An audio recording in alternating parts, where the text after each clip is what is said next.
లోక్సభ ఎన్నికలలో రెండో phase polling ఈ రోజు జరుగుతోంది.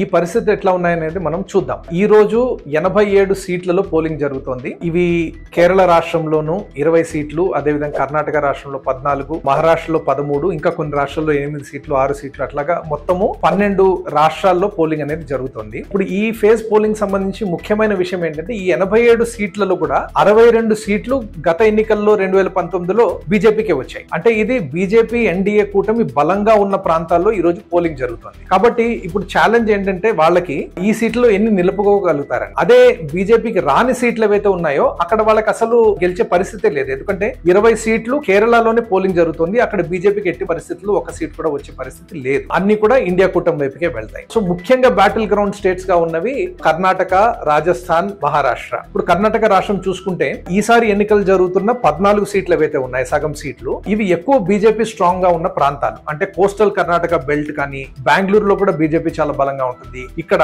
ఓల్డ్ మైసూర్ లో మాత్రం బీజేపీకి అంత బలం లేదు. అయితే వెరసి చూసుకుంటే ఈ 14 సీట్లలో ఒక్క సీటు మాత్రమే కాంగ్రెస్ కు వచ్చింది. గతసారి 13 సీట్లు బీజేపీకే వచ్చాయి. కానీ ఈసారి మాత్రము బీజేపీకి వ్యతిరేకత పెరుగుతోంది, కాంగ్రెస్ కి అనుకూలత పెరుగుతోంది. మొన్న ఎన్నికల్లో ప్రభుత్వం ఫామ్ చేసిన తర్వాత 5 గ్యారంటీల అమలు వలన కూడా వాళ్ళకి సానుకూలత పెరుగుతోంది. అంతేకాకుండా ఒక మతతత్వ ధోరణిలో బీజేపీ వెళ్తోంది కాబట్టి దానికి వ్యతిరేకత ఏదైతే ఉందో బెంగళూరు లాంటి చోట కూడా ఎక్కడైతే బీజేపీ స్ట్రాంగ్ హోల్డ్ ఉందో అక్కడ కూడా వాళ్ళకి వ్యతిరేకత పెరుగుతోంది. బెంగళూరులో కూడా కొన్ని సీట్లు కాంగ్రెస్ వైపు రావచ్చు అనేది క్షేత్రస్థాయి పరిశీలన తెలుపుతోంది. మొత్తం మీద చూసుకుంటే ఈ రోజు వెళ్తున్న 14 సీట్లలో కనీసం 5 సీట్లు బీజేపీ ఖాతాలోంచి కాంగ్రెస్ ఖాతాలోకి వచ్చే అవకాశం ఉందని తెలుపుతున్నాయి. ఇప్పుడు ఈ దిన కర్ణాటక అని సంస్థ ఏదైతే చాలా మంచి పోలింగ్ చేస్తుందని గత ఎన్నికల్లో కూడా తేలిందో వాళ్ళ సర్వేల ప్రకారము కనీసము 12 నుంచి 15 సీట్లు ఈసారి కాంగ్రెస్ కు వస్తాయని, గత ఎన్నికల్లో అయితే వాళ్ళకి 2-3 మాత్రమే వచ్చాయి.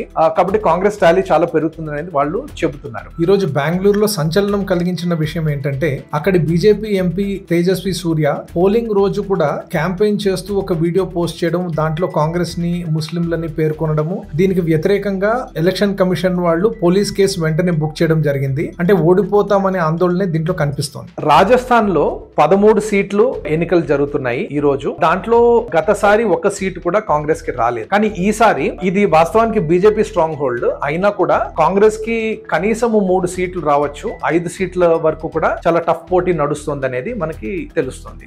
అదే విధంగా మనం మహారాష్ట్ర విషయం చూసుకుంటే 8 సీట్లలో పోలింగ్ జరుగుతుంది. గత ఎన్నికల్లో కేవలం వీటిలో ఒక సీటు మాత్రమే కాంగ్రెస్ వైపుకి వచ్చింది. కానీ ఈసారి మహావికాస్ ఆఘాడి కూటమి ఏదైతే ఉందో శరద్ పవార్ ఎన్సీపీ, అదే విధంగా ఉద్ధవ్ ఠాక్రే శివసేన, కాంగ్రెస్ కలిసి ఏర్పడిన కూటమికి అనుకూలత పెరుగుతోంది. కాబట్టి ఈసారి ఇంకొక 3 సీట్లు అదనంగా బీజేపీ నుంచి ఇటువైపుకి వచ్చే అవకాశం ఉందనేది మనకి తెలుస్తుంది. ఇప్పుడు ఉత్తరప్రదేశ్ విషయం చూసుకుంటే ఉత్తరప్రదేశ్ లో 8 సీట్లు పోలింగ్ కి వెళ్తున్నాయి.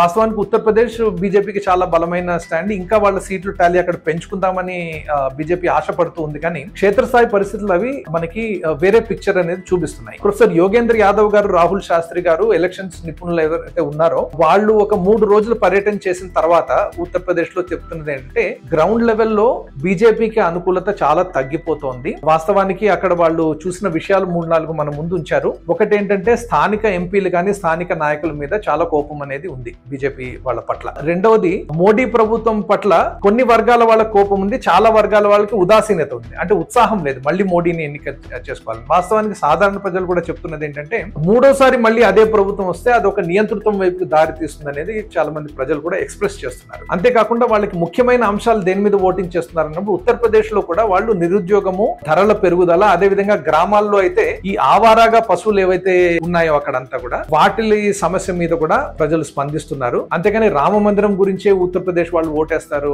అనుకునేది మాత్రం ఆ అంచనా పూర్తిగా తప్పు. కాబట్టి ఇవన్నీ కలిపి చూసుకుంటే క్షేత్రస్థాయిలో బీజేపీకి గత ఎన్నికలలో 80 సీట్లు 62 బీజేపీకి వచ్చాయి. ఈసారి 50 కూడా దాటే అవకాశం లేదనేది మనకి తెలుపుతున్నారు. కాబట్టి ఈ 8 సీట్లు ఏవైతే ఈసారి ఎన్నికలకు వెళ్ళాయో దాంట్లో ఒక 3 సీట్లు ఫ్లిప్ అయ్యే అవకాశం ఉంది. 2 లేదా 3 సీట్లు ఫ్లిప్ అయ్యే అవకాశం ఉందని చెప్తున్నారు. ఛత్తీస్గఢ్ చూసుకుంటే 3 సీట్లు ఈసారి ఎన్నికలకు వెళ్తున్నాయి. దాంట్లో గతసారి 3కి 3 కూడా బీజేపీయే గెలిచింది. కానీ ఈసారి ఆ 3 కూడా చాలా స్ట్రాంగ్ కాంగ్రెస్ క్యాండిడేట్స్ బలంగా పోటీ ఇస్తున్నారు. గత సీఎం గా ఉన్న భూపేంద్ర బాగేల్ లాంటి వాళ్ళు కూడా పోటీలో ఉన్నారు. కాబట్టి 3లో 2 కూడా కాంగ్రెస్ వైపుకి రావచ్చు అనే అవకాశం ఉందని చెప్తున్నారు. మొత్తం అన్ని కలుపుకొని చూసుకుంటే ఈ 12 రాష్ట్రాల్లో కూడా దాదాపు 15 నుంచి 18 సీట్లు బీజేపీకి ఉన్న సీట్లు ఇండియా కూటమి వైపుకి రావచ్చు అనేది క్షేత్రస్థాయి పరిస్థితులు మనకి తెలియజేస్తున్నాయి. అంటే ఇవి ఎగ్జిట్ పోల్స్ ఆధారంగా చెప్తున్నది కాదు, ఇది క్షేత్రస్థాయిలో ఓటర్లతోటి ఇంటరాక్ట్ అవుతూ మన టీమ్స్ ఏవైతే ఉన్నాయో వేరే రాష్ట్రాల్లో అక్కడి నుంచి వస్తున్న ఫీడ్బ్యాక్ ఆధారంగా చెప్తున్నది. ఇంకా లాస్ట్ ముఖ్యమైన విషయం ఏంటంటే మొదటి ఫేజ్ పోలింగ్ లో వాస్తవానికి పోలింగ్ శాతం తగ్గింది. ఈ తగ్గడం అనేది బీజేపీకి వ్యతిరేకంగా ఉందనేది అప్పుడు కూడా పరిశీలకులు చెప్పారు. ఎందుకంటే బీజేపీ బలంగా ఉన్న సీట్లలోనే పోలింగ్ శాతం చాలా తగ్గింది, అంటే 5% తగ్గింది. అదే విధంగా ఇండియా కూటమికి ఫేవర్ గా ఉన్న చోట్ల మాత్రం కేవలం 2% మాత్రమే తగ్గింది. ఇదే ట్రెండ్ కనుక మళ్ళీ ఈ సెకండ్ ఫేజ్ పోలింగ్ లో కూడా కొనసాగితే అప్పుడు తతిమ్మ పోలింగ్ దశల్లో బీజేపీకి ఇంకా చాలా వ్యతిరేకత, ప్రతికూలత అనేది ఉంటుందని మనం చెప్పొచ్చు. ఫైనల్ రిజల్ట్స్ ఏమొస్తాయనేది మనం జూన్ 4th చూద్దాం.